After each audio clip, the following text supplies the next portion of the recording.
Okay. Jaren, okay? Okay, let's start. So thanks for everyone for coming. Thanks for spending your Friday evening with us. Welcome to the second edition of ASEAN Stay series.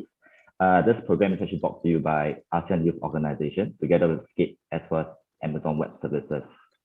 Before we begin, I'm going to play a short intro video of what Skate Entrepreneurship and Career Cluster does and Skate and what is it all about. Okay, let me do a share screen. Okay, enjoy.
Right.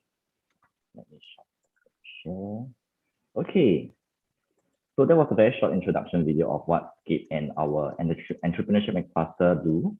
So over at the Entrepreneurship Cluster, we actually deal with a lot of programs that actually we hope to motivate aspiring entrepreneurs or even startups to actually go further in terms of what they want to pursue, in terms of whatever area they want to do as well. All right. So before I begin, just want to let you guys know that if you guys have any questions, feel free to leave it down in the chat and we will address it throughout the whole session, right? And okay, so let's start. So I am Charles. I'm from the Skate Entrepreneurship and Career Cluster, and I'll be your host and moderator for today. So just a quick introduction of what ASEAN is all about. It's a program that aims to improve youth employability and empower youth in the ASEAN region who may or may not have technical background in the entrepreneurship space. So for ASEAN Stay this season, we have a series of workshops spanning from the 23rd to the 25th of September. The first session happened yesterday. Throughout the whole session, you can actually learn and hear from our speakers as they share on their personal experiences and expertise, imparting valuable knowledge that may help you to maintain a competitive edge in the industry. All right, so let's get started. Okay, today we have 3 speakers with us. First, I would like to introduce you to Justin from Sandbox, and then we also have Christabel from who is a venture builder as well as an educator, and also we have Ivan from Amazon Web Services. All right, so to kick off the session, let's have our speakers introduce themselves. So shall we go with Justin first? Okay, thanks a lot, Charles, for your introduction, and thanks Rcmp team for inviting myself and Sandbox Connect to join the session today. So just to share a little bit more of my journey in a nutshell, I used to work in the government for a period of time, right?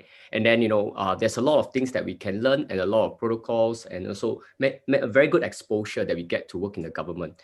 But, there's always something in me, or, when you are younger, you want to create something, you want to make a difference, or even you want to do even more beyond what's the scope you're limited to, right?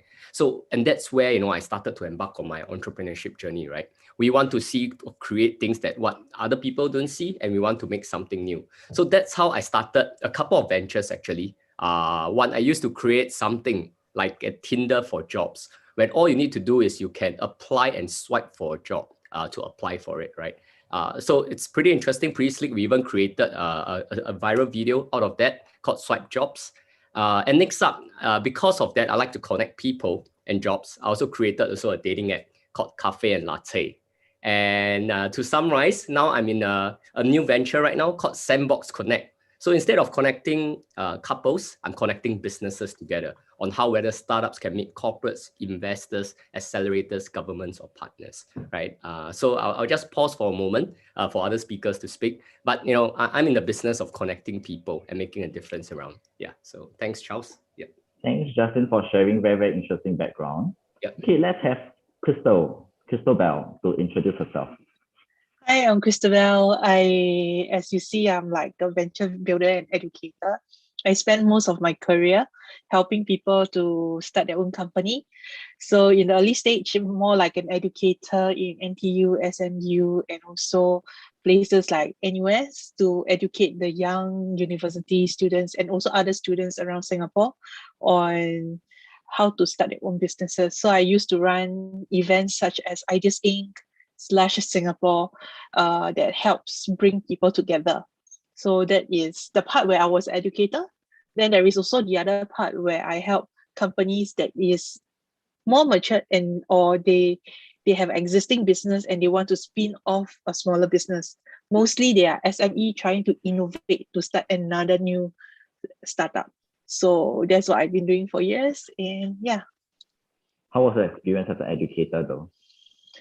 As an educator, I'm not exactly the one teaching the information. I'm the one putting together the entire journey. So I create the experiences, but I find people who are expert in their own field to deliver the content, because what I believe in is I understand the journey, but I may not have the life experience required to impart the wisdom to them. So that is my experience so far lah. So right. I just be there to nurture the people, give them the environment. Right. All right. Yeah. Thanks for sharing, Christabel. Sure. Okay, No worries. let's have Ivan. Hi, good afternoon, everyone. My name's Ivan. So I started my career as a chemistry teacher. I used to teach chemistry in a junior college with the Ministry of Education. Then I spent a bit of time, just like Justin, floating around government policy, operations, and so on and so forth. So after my bond ended, I decided, okay, I was going to come out and I was going to do something on my own because I did want to build something. So I did a couple of ventures ranging from education related all the way to things like fintech, exploring even like blockchain as well as innovation related stuff. So after that, I decided, okay, I needed a short break. I decided to do my MBA. And then after that, I joined Amazon Web Services really to support all the builders to build and innovate on the cloud. So that's just a quick background of me. All right. Thanks, Ivan. All right. Let's continue the conversation. So I think for Justin, Christabel, and Ivan, I think a lot of them would be very interested on how you actually first develop your business idea. Especially, I think for Justin, you did mention that you actually have a few of these businesses before you actually ended up at Sandbox Connect. So could you share on how you actually developed this different ideas that you have, or what inspire you? Okay. I think it's very interesting. I mean, I want to consider myself still a youth, all right? Still waiting for career, I hope. It's very interesting in terms of the perceptions and your thought process at different stages of your life, right? When you're a fresh grad or when you're undergrad, you feel like you can do everything, you can change the world. And you feel that you want to do everything possible, kind of situation. But slowly along my journey, I've seen more things, about how things work. You'll change your perception a bit and adjust it accordingly, right? So what I did was at the start, I mean, maybe going back to the start. So when I wanted to do like the job app, right? Actually, I felt that, there is a potential gap because you look around you, right? What are some of the gaps in the market? Like, how do your friends find a job right now? Right now, there's LinkedIn. So previously, LinkedIn wasn't so dominant, right? Like, so people were having problem finding jobs. They're using Gumtrees and so on, right? So I felt there was a potential. So I looked around me, what are some gaps, and then what resources I can, right? But I mean to say, when in my earlier days, I wasn't as systematic in terms of your thought process. Like, I feel that, I find a friend or I find someone I know that I think is very brilliant. Let's work on something together. We don't really map out the whole process, right? What's your cash flow going to be in the next 6 months to 12 months, right? Who is going to handle your legal, right? Who's going to handle your tech team and so on. And if the tech doesn't work well, who's going to handle it, So a lot of things we didn't think through as much or as deep. But I think, for new founders or new aspiring entrepreneurs, I think you'll need to think through clearly, map out a process for this. I know if you have a good mentor to guide you, I think it's very, very important. Yeah. So even someone that's been through the journey, they know what kind of works, what may be a bit more difficult to work. And, just that one sentence or a couple of things, right, can even shape your direction, So I had this person that told me something, very interesting, because the entrepreneurship journey is not going to be something like 1-2 months, right? If you want to be successful, it may take years. And then there's this VC, very respectable. He gave me this sentence, is this a battle, or is this a fight that you want to join or you want to get into? Because it's not going to be easy, and make sure that you believe in the cause of what you're going to do. Yeah. So that's from my end. Yeah. Okay. How about Christabel or Ivan? Like, I think for me, for Christabel, I think you're mostly venture builder. So I'm pretty sure you have sort of like experience, like maybe people coming to you like for advices and stuff like that. So I have both experience of advising and also getting advised.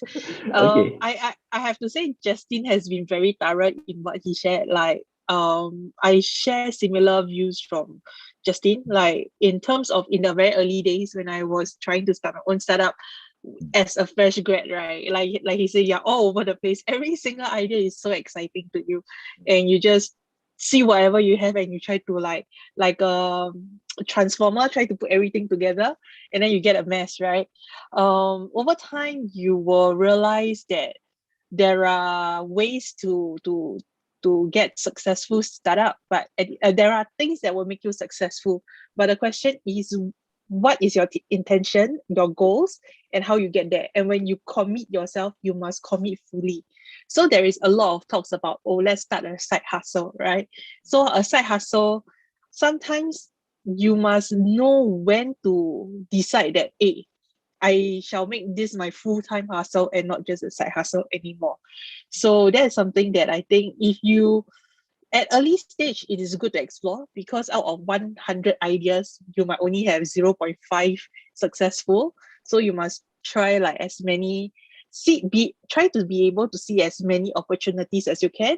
And then from there, filter down the opportunities to those that is within your reach. And how to do that is by looking at the resources that you have and the networks that you have.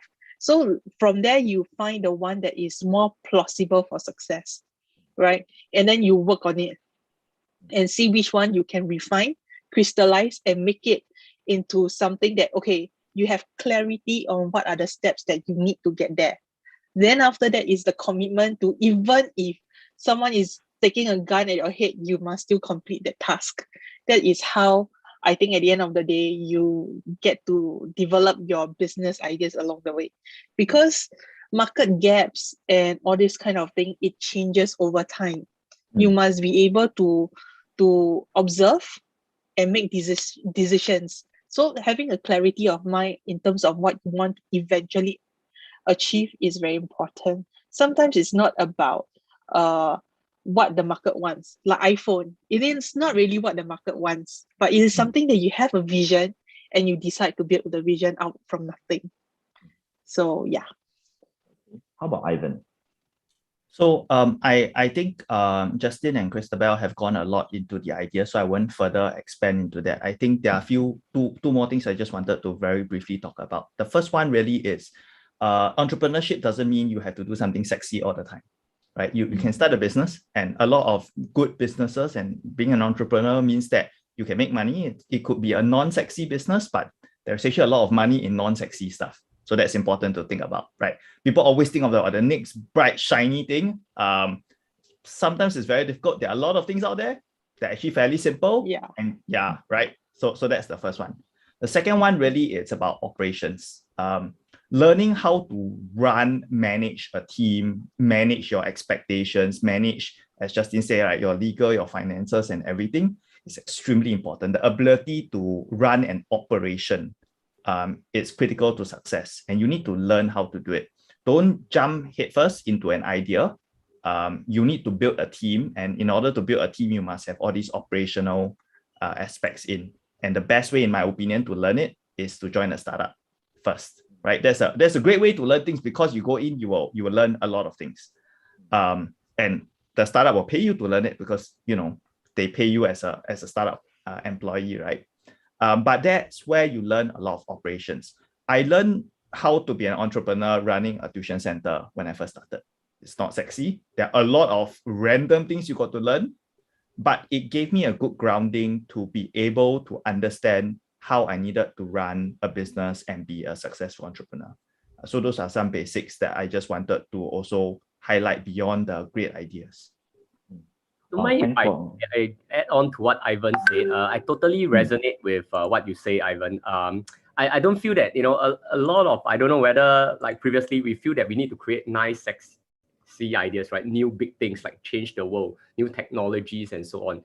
But I was wondering, every time the chicken rice seller sometimes selling outside my house, how many like 1,000 chicken rice they sell a day, or so I was just doing my maths. Let's say $3 per packet, and then it's 3,000, and then times 30, that's like 100,000 a month, isn't it? Kind of thing. So it's not I'm encouraging people to do that, but I'm just saying that your business don't have to be so different from others, right? Why we say that also? Because if it's too different, there's going to be an education cost that's involved. There's going to be publicity that you need to drive. You need to educate the market. You need to have someone to do onboarding and so on, right? So all these are all costs that we may not know about, or if you're a new entrepreneur, you may not know. Right. So what do you feel that is your strengths? I think as if you are looking to start a business, right, what is your key strengths, and how can you capitalize on your strengths? I think that's really important. It doesn't have to be the most game-changing thing in the world, but what can you tap on your strengths and create something for value for people? Yeah. Okay.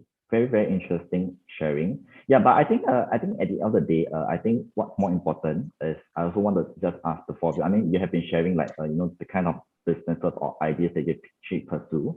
So what was the drive that actually kept you that kept pushing you in this journey? Like I think for Justin, Ivan, Christabel, like I think y'all did mention, like, oh, it's not easy, it's not something sexy, Yeah. Then what sort of like motivate you to sort of keep pushing on until you feel that it's time for you to like, stop or maybe move on to something else? Maybe we can have Ivan. So for me, starting out really was about freedom. That was very clear, right? I wanted to be able to do something that I wanted to do. Then there was no one who can tell me exactly what to do, how to do it. And I wanted to have that full control over my life and how I spend my time, my resources. So that was what really drove me in terms of entrepreneurship, because you are really in control of your own destiny.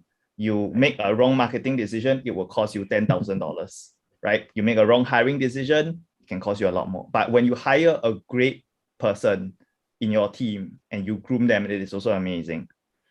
So that ability to really impact my life and the people around me was something that got me started.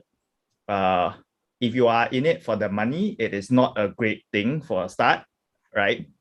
Exits are not that common, but it's one of those things that people get into entrepreneurship sometimes wrongly for, right? So that's something to be aware of. But for me, very much, it has always been about freedom and control and flexibility for me. How about Christabel? For myself, I think it comes from the want to see the idea come to fruition, like the sense of achievement you get when something that you've been thinking about actually happens, and it makes a difference to the people's life, your customers' life, you know. So yeah, pretty much that's what drives me. How about Justin? Justin, you're muted. Okay, of course, I think it's the being focused in why you initially set out the idea, right? What's the reason why you wanted to do something, right? And because of that, I think if you are very focused on the goal, of course, you'll see like difficulties or roadblocks along the way, as things to be moved, or problems to be solved, right? So it's a vision of the end goal, right? Of course, but I don't want to beautify it in the sense whereby this is, of course, very idealistic world in terms of, of course, if my visions on the goal, I'll definitely succeed. It's very idealistic, right? But I also want to give a practical sense whereby, the number one practical reason why you don't continue, right, is whether, okay, I used up, all my investors' money or the budget set aside. That one is very easy, right? Straight away you don't do because you have no choice, right?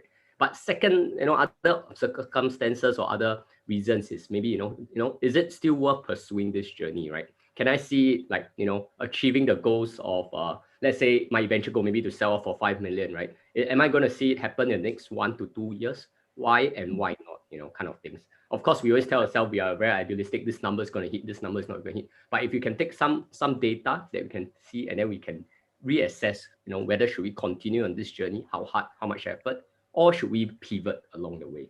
Yeah.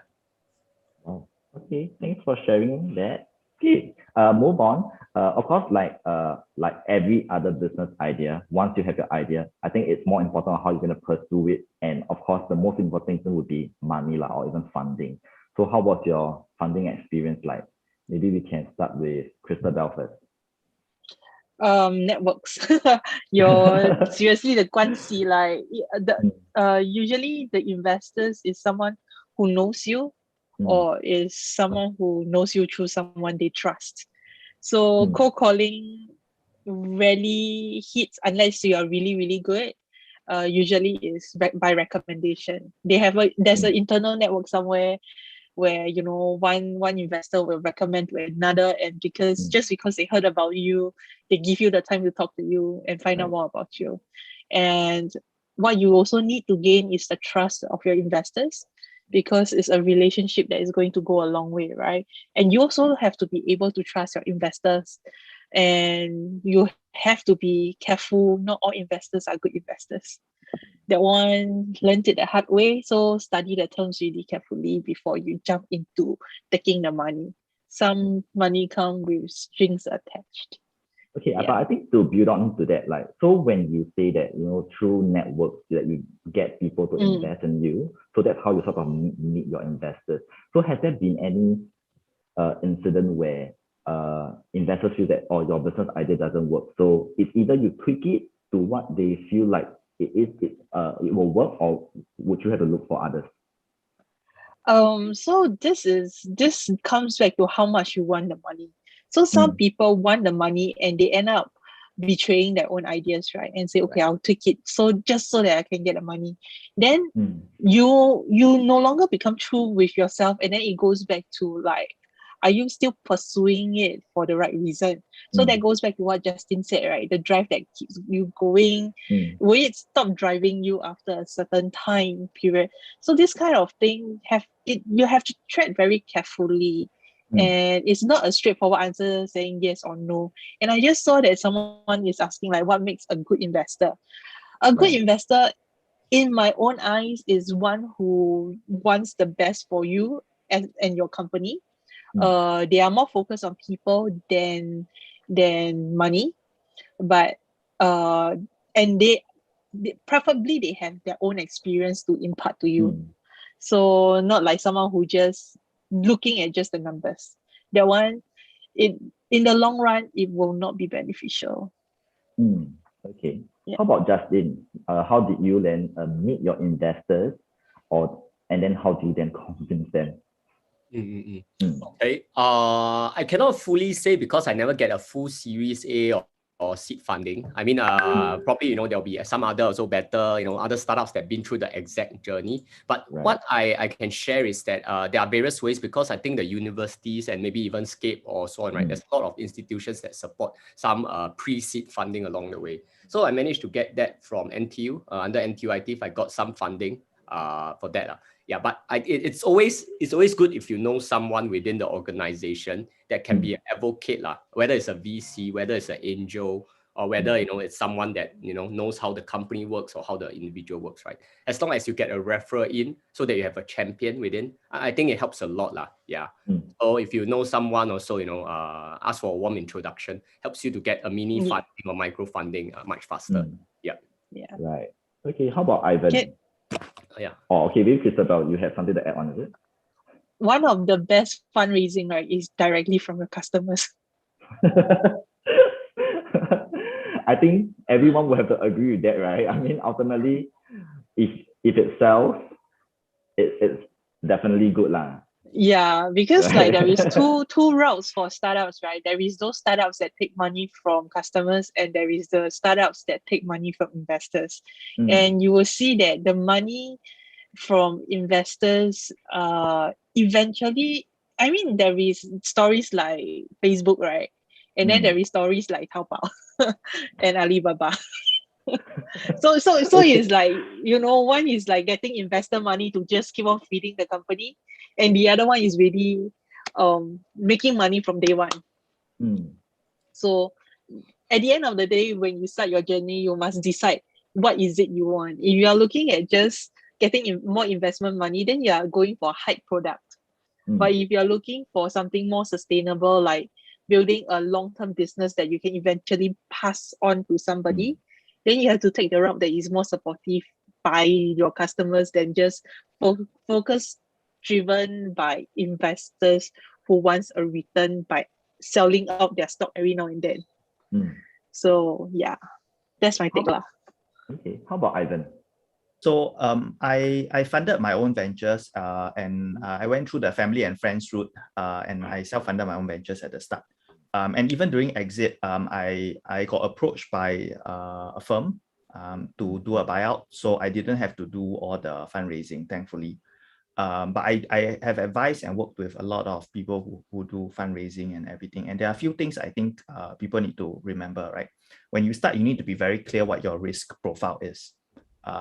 Because this allows you to get a sense of what kind of investors you are looking for and what the expectations between you and your investor is going to be, right? High risk, high return. If you are going all out, putting everything for that 10x growth every year, you need money to do that. And you need an investor who's willing to say that they are willing to back you for that kind of bet, right? Some investors will not because they want to see you making some money at the end of it. So that's something to think that you do want to think about. From an investor perspective, it's okay if you have no current connections, right? People, we've talked a lot about connections so far, and all of you on this call may think, oh, I don't know anyone. How can I start my own entrepreneurship journey, right? And as Justin says, actually, there are a lot of different channels. In Singapore, for example, the universities have accelerators, even in Indonesia, right, and around the world. I run an online virtual accelerator for Amazon Web Services called AWS AdStart. And what we do is, if you are an edtech startup, you join the program for free, right? And then we will try and bring investor panels and whatnot to showcase your product. So there are many ways out there that you can do in order to get what you want to do in front of the investors. The important thing is you must make the effort to go out and find these connections. It's not going to land on your lap, right? There are a lot of accelerators, connections out there, and you need to find the ones that suit what you want to do to get the initial fundraise. Sometimes you get an angel, sometimes you need a syndicated round. So those are things that you want to think about. But I think at the start, you want to think about building the right product, getting the right team in place, because that sets you for the future. And that's what you're going to be spending your first 1 or 2 rounds of money really focusing on. Okay. Wow, interesting sharing. I think one of the takeaways for this conversation, really, I think for aspiring entrepreneurs that's attending this session, I think one thing to note is I think networking skills really, really important, as well as communication skills as well. All right. Okay. So what were some of these relevant skills aside from like say networking or even say talking to people? What other skills that you actually pick up from this journey that you actually pursue to ensure that maybe you will have a more smooth sailing journey as an entrepreneur? Maybe we can have Christabel. For me, I think one of the key takeaway is to be self-aware. Everyone wants to be an entrepreneur for reasons like money, like freedom. But at the end of the day, you have to know yourself better and to know whether entrepreneurship as a journey, is it really truly for you? Sometimes if you are just excited about doing new things, doing something different, maybe becoming an intrapreneur will be a choice. So having been through the journey myself, having been on multiple sites, I just realized that I'm someone who just enjoy the starting up part.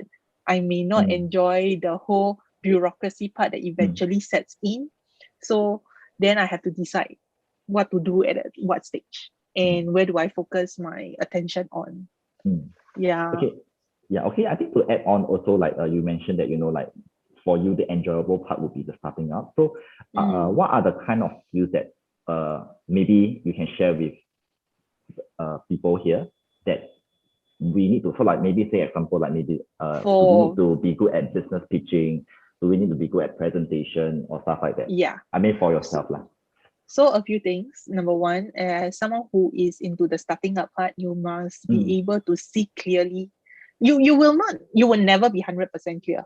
Let me just be clear that you will never be 100% clear, but you need to know where you want to go, right? And then after that, you need to figure out how you want to get there. And that requires problem solving skills. You cannot be someone who say, oh, hey, this one got problem, then you decided you give up very early. So there will always be problem. You must be a problem solver. So it doesn't really matter what skill sets, because the main skill sets is problem solver. You will always go out and find the resources and the skills you need to get the problem solved. So these are the two most important steps, in my opinion, at the starting journey, because a lot of uncertainty is there. And for your personality wise, you must be able to take the lack of clarity. Right. So yeah, and that for me, that is the most important. How about Ivan? So for me, there are two main things. First one is communication skills, ability to speak and write simply and clearly. It's important, right? We may think this is something that's very simple, but you'll be surprised. There are a lot of people who have very good English, but they cannot communicate clearly and simply, because the reality is going to be this. In this time-starved world, people want to know what you are doing, and you've got a very short time to do it. So that's one. The second skill is really about people management. As an entrepreneur, you are going to be building a team. You need to learn your people skills, people management, interpersonal skills, communication with your staff, communication with your customers, right? Things like what incentives you need to build a team, how do you incentivize people. It's really a human management capability. A lot of these you learn in school, right? Project work, this and that. People may think it's not important, but actually it's very relevant. These to me are two additional things, at least, that I think are very important on top of what Christabel has said, right? In terms of your vision of what you want to get to. Okay. How about Justin? I think there are so many things, right, along the way you'll learn and you experience, but maybe just to highlight one part is maybe finding your founders and your co-founders. I think this can be interesting, or it can be a good lead into other parts of this segment. I think finding your founders is a very interesting thing, right? Because many of us will feel that, we'll just find someone we know, is our friends, or you know, someone that we kind of not work together, even it may be a very good friend, just because both of you feel very excited about an idea. Hey, let's do this together, you know, and then realize, oh no, you're a very good friend, but can he or she be a good business partner? I think this is the first step that every entrepreneur will take, is to find someone to work with them on, right? Of course, you can work on everything yourself, but you know, we know that, you know, we can only do so much, right? The power of two people working together, is equals to quite a few people, right? If both of you are in it together, right? So my perception is, how do you find this co-founder? I think that's it sounds very easy, but it's actually something not as simple as it looks, because you really need to think through, right? Your very best friend, can he be your co-founder? Can he be someone like, you know, you all can have fun together, but can he be having a call with you at 11 p.m. at night on a Sunday, you know, to discuss what is your plans next week, right? Is he someone like that? Or, you know, would you rather watch a game of football and have a beer together instead of discussing about work? So I think these things you all need to take note of, because sometimes it may accidentally jeopardize friendships because of work. So do think through on that. That's one on founders, right? And where can we find this founder, right? I think just a quick note. I found my founder very interesting. One of my co-founders, my CTO, not from anyone I know, is from a totally colleague, but just from LinkedIn itself. You know, I email, like, for example, I messaged like 30 to 40 like full stack developers and CTOs. I had conversations with more than 10 of them, and then I met up with a few of them, and then finally I decided, hey, this guy is someone that I can work with, man. Yeah. So very interesting. I mean, these are unconventional ways, I know. Normally people will find a warm referral and so on. But I decided to go with a cold route, because I feel that, I couldn't find someone within my network that have like the same vision and technical skills that I needed, right? Yeah. So I mean, this is also part of an entrepreneurship journey, to find your very suitable co-founder. Right. I think to add on to this also, like, I think it also goes back down to networking skills. I think in terms of meeting the right people and stuff like that. So I think on Skip end, we also do have programs for networking, which is our industry networking session, where we actually connect aspiring entrepreneurs or even people who are in that same space as what you want to pursue, to sort of connect with each other, also to learn from experts. So feel free to check us out on that in that program. Okay, so we do have some questions that come in, but I think maybe let's answer this. So it's from Xian Wei. So he actually mentioned about something related to pandemic or even the endemic. So in F&B and other startups, he actually realized that there are more and more F&B businesses or even retail outlets that are actually closing down. And usually these people, like, I think maybe he's actually referring to some of those people are actually people that start their own businesses. So what advice do you have for people that want to pursue? I think maybe he's referring to the F&B or even the retail entrepreneurship line. Maybe we can have Justin. I'm not specifically in the F&B or retail line, so I can't specifically comment. Oh, sorry. Apologies. Something dropped. Okay. So, but my point is, I'm thinking, right, more of the angle of like, can they pivot or look at other down value chain, you know, whether it's more upstream or downstream services? Possibly, can you provide a POS system for the F&B sector, right? Can you provide packaging services for them, right? So it's more of the various aspects. You don't have to be really selling the clothes, or you don't really have to be selling the food itself. Like logistics company, you know, is thriving during this period of time. E-commerce companies are thriving during this period. So I think it's more of the range of different services that you all can do during this period. Yeah. Okay. Does Ivan or Christabel have anything to add on to this question raised by our participant? So I'm currently in F&B. Maybe you can share your experience or maybe some advice. So I love to go towards the challenges, right?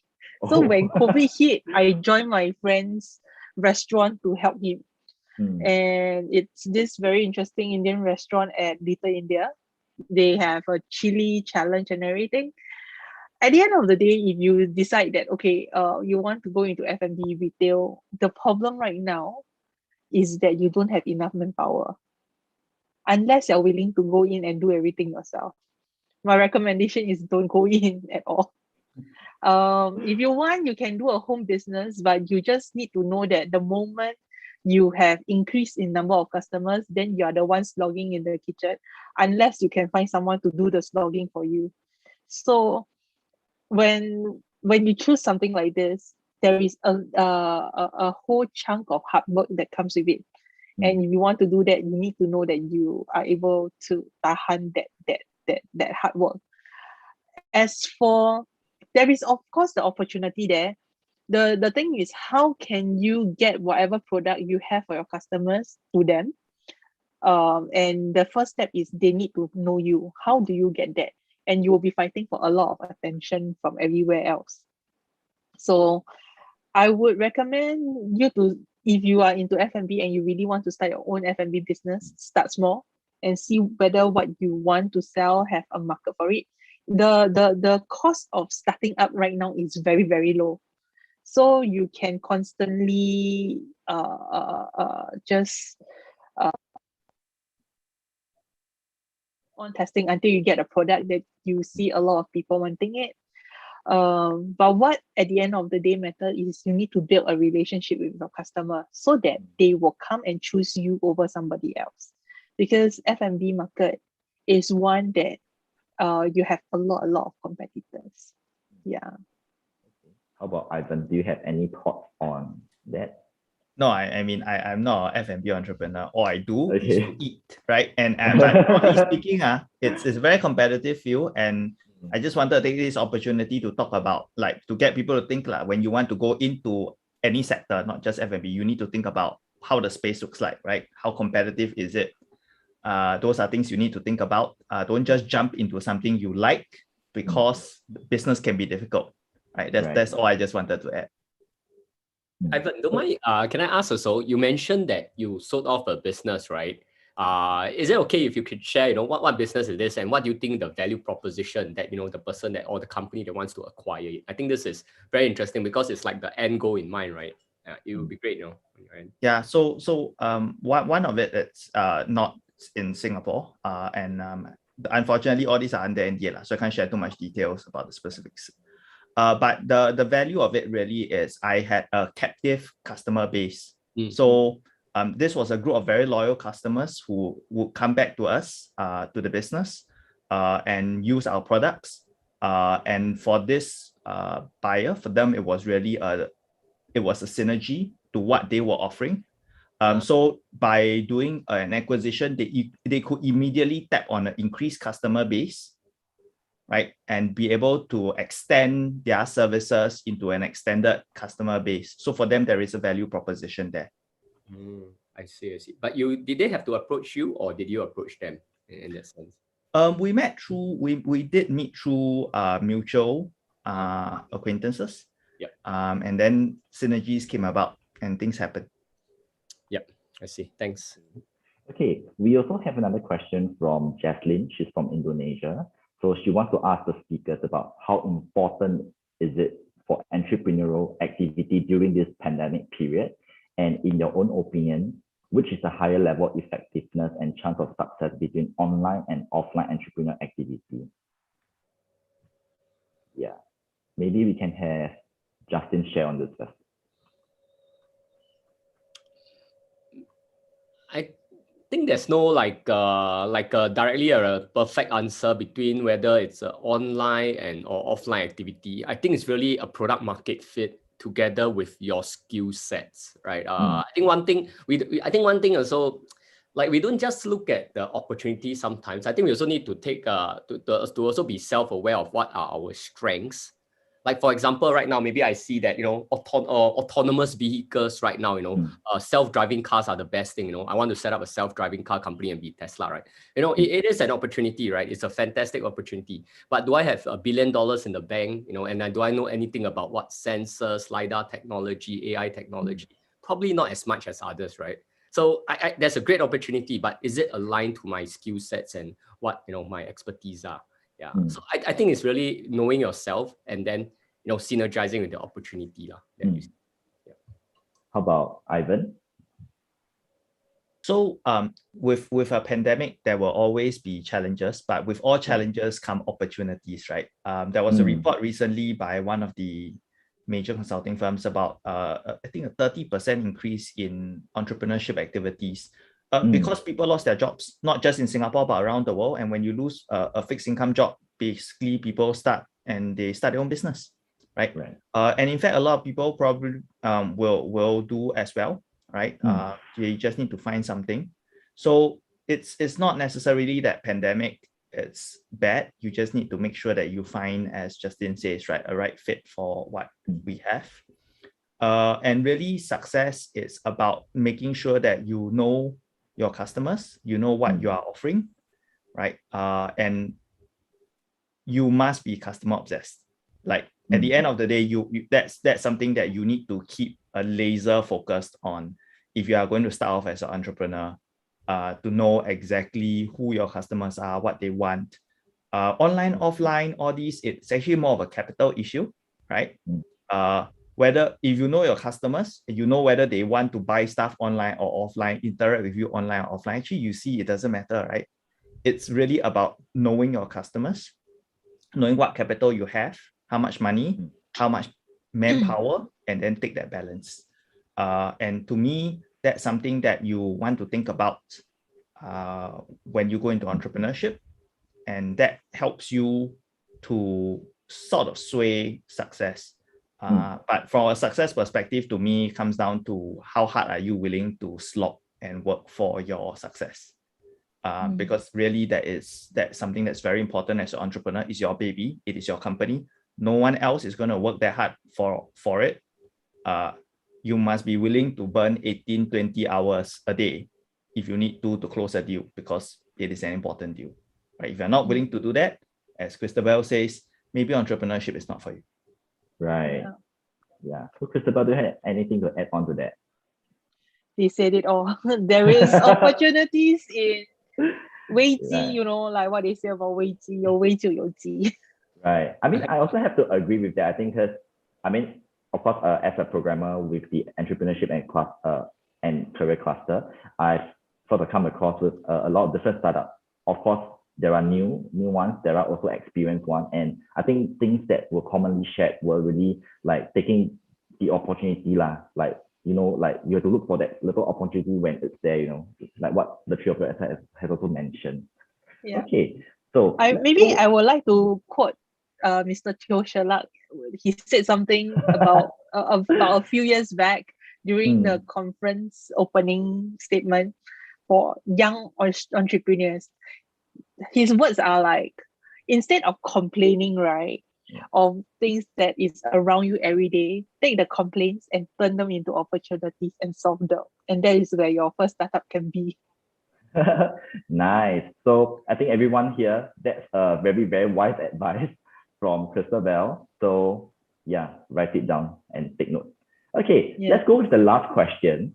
I think Christabel, I think you did share a little bit earlier. So maybe to Ivan and Justin. So what are some of the takeaway or even lessons that you actually gained from your own entrepreneur journey that you're actually able to share with our audiences?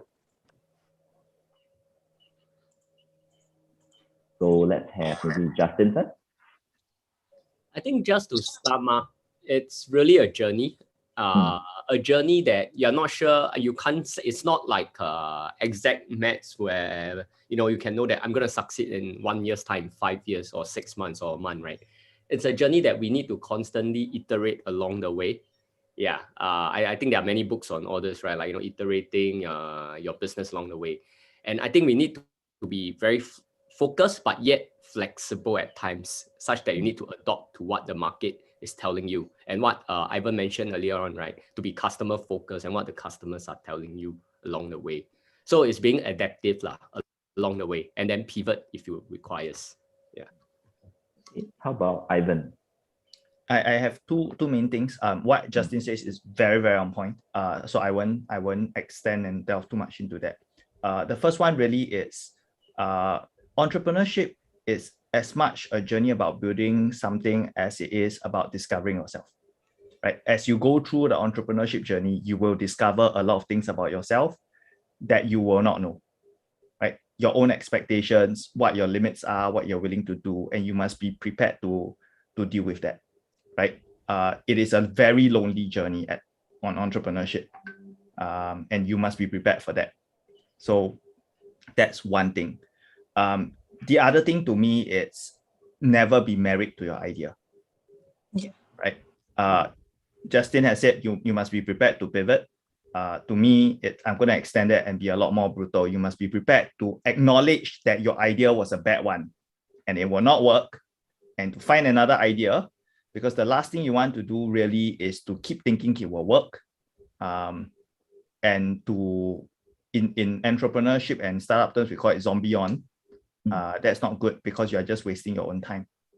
That's something I learned along the way. I've started more than double, like a good number of startups, and at some point it was really 6 months, 1 year, okay, not gonna work, jettison. Don't let the sunk cost of time and money hold you back. I think that's very important. And that was something that I learned. That was very important to me, that I felt that if it's not for entrepreneurship, I would not have learned that. Okay. How about Christabel? Maybe you have more stuff to add on to this. I think you did share some earlier. Sorry, I didn't catch your question earlier because okay, like what are some of the takeaways or even lessons that you actually gained from your entrepreneurial journey that you could actually share with the participants here today? Oh, one of the things is mental health. Mental health is very, a lot of founders, they are very hard on themselves just because they are perfectionists. They have a tendency to be very hard on themselves, and that can cause a lot of troubles because they might put unnecessary stress on the people around them. And another takeaway is to appreciate your employees, because people are the one who will help you build the company. So I'm not sure if you heard of this entrepreneur. His name is, I think, Dan Price or Price Dan. I think it's Dan Price. He decided to take a $1 million pay cut so that all his employees, every single one of them, have a living wage. And at the end of the day, the company grew and become better. And even though he took a pay cut, the employees gave him a Tesla for his birthday or something. You can just Google it. So at the end of the day, it's very important to take care of your employees. You will see a lot of startups having high turnover rate. That's because like they don't treasure the employees. They just see it as someone who come and get the job done and leave, right? And when you do that, then your employees, of course, have the same mindset. So whoever gets on board with you, help them gain your trust and trust them. Yeah. Okay. All right.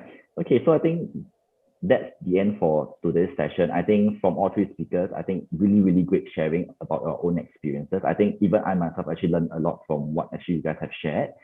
I myself, I also do a side hustle of like teaching dance classes. So I think some of those advices, I mean, when you're mentioned about some of the stuff, I think it sort of happened to me before, but of course I'm not, at this point, I'm not really going to pursue into like my own business or something more for like a freelance side. Yeah, so I think I hope everyone that attended this session has actually gained something today. So if you could help me do a quick feedback form before you leave, that'd be great. And also just a shout out that we are also going to be having a 6 p.m. session that's talking more about the relevant soft skills that you need as an entrepreneur. So it's going to be happening right after the session. Okay, thank you. Thanks, Justin. Thanks, Ivan. Thanks, Christabel. You're welcome. See you guys. Thanks, Ivan. Thanks. Okay.